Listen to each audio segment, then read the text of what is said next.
Telegram account যখন আমরা ব্যবহার করি সেটা বিভিন্ন ভিডিও হতে পারে বা বিভিন্ন সাইটে আমরা দেখি, তখন কিন্তু আমরা ডাটাগুলো আমাদের জমা হয়ে যায় এবং এমবিগুলা এটার মধ্যে একটা জমা হয়ে স্টোরেজগুলো ফুল হয়ে যায়।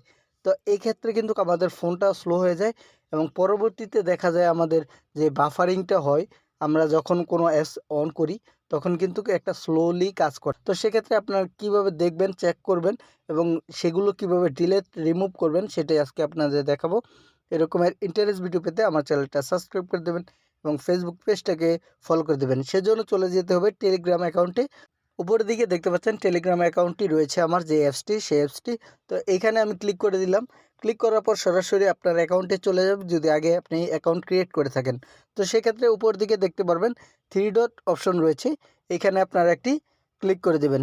ক্লিক করার পর এরকম একটি ইন্টারফেস চলে আসবে। চলে আসার পর এইখানে আপনার নিচের দিকে একটু দেখবেন সেটিং অপশন রয়েছে, এখানে আপনারা একটি ক্লিক করে দেবেন।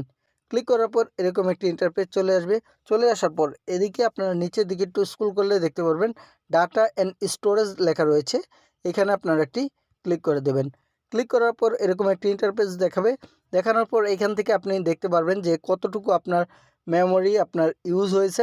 এখান থেকে আপনারা যেটা চাচ্ছেন রিমুভ করার জন্য সেটা কিন্তু এখান থেকে ক্লিক করে নিতে হবে। আপনার কিন্তু স্টোরেজ ইউজ সেটাও ক্লিন করতে পারবেন একইভাবে, বা এখানে ডাটা ইউজ যেটা রয়েছে সেটাও আপনারা ক্লিন করতে পারবেন। তো আমি আপনাদেরকে ডাটাকে দেখাচ্ছি।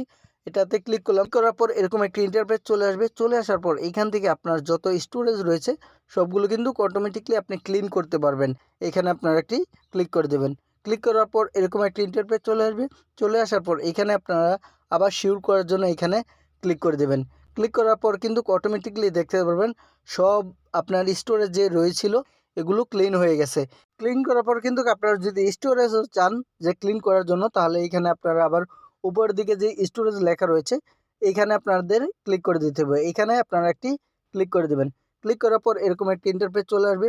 চলে আসার পর এইখান থেকে আপনারা নিচের দিকে দেখতে পারবেন ক্লিন লেখা রয়েছে, এইখানে আপনারা একটি ক্লিক করে দেবেন। ক্লিক করার পর এরকম একটি আবার আপনার কনফার্মের জন্য আসবে, এখানে আপনারা আবার ক্লিক করে দেবেন। ক্লিক করার পর কিন্তু আপনার যে ইয়ারটি রয়েছে ডাটাটা সেটা কিন্তু মুছে যাবে।